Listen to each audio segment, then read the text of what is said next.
Kailangan tatayo kayo diretso, tataas yung kamay, tapos tiptoe. Hinga, tapos tiptoe. Yan. Kasi Okay, kailangan diretso nai-stretch likod Hinga, yung tiptoe. inyong... Para tumangkad. Para Oo. tumangkad. Sa may kulang sa tangkad. Yan. Oo.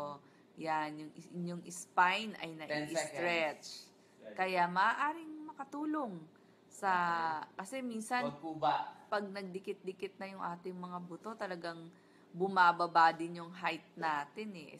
Gusto natin lagi matangkad kasi advantage din yan. Okay. Oo. So, yun nga po sa mga masakit ang katawan lagi, masakit ang kasukasuan, pwede kayong magtanong sa inyong, kung meron kayong kakilala o kung mag-anak na physical therapist. Turuan ko sila ng neck stretches. Ganito, mga 8 seconds. Turo mo Lisa to. Yan, di ba? Minsan Hawak parang dito. antigas-tigas ng ating likod, yung palang problema nasa neck. Marami sa ating mga kirot, dahil sa mga Dahan-dahan muscle lang, pain.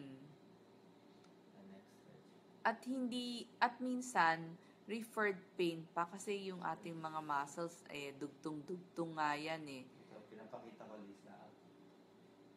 Yun, yan. Para sa neck yan, lalo na kung trabaho nyo, naglalaba, laging nakatungo, laging nagko-computer, nagta-type, nagse-cellphone palagi, sumasakit ang batok natin. Yan ang mga stretches na kailangan natin gawin. Yan din ang tinuturo ng mga physical Ito maganda therapists. sa leg, yung shoulder shrug. Oo. Magandang gawin natin yan. Pampaluwag, no?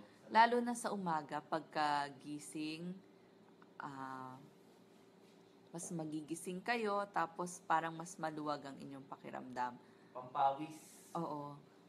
Kung talagang masakit din ang kasukasuan, sinasabi ko nga, kung sa gabi naman, habang yan, para naman yan sa pampaluwag ng mga paa. Yan, pwede nating gawin. Step-step lang.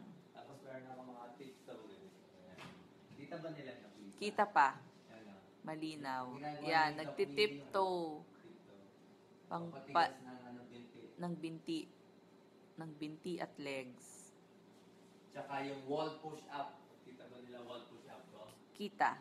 Yan. Wall push-up. O kasi mahirap yung nasa sahig, hindi lahat ay kaya yon.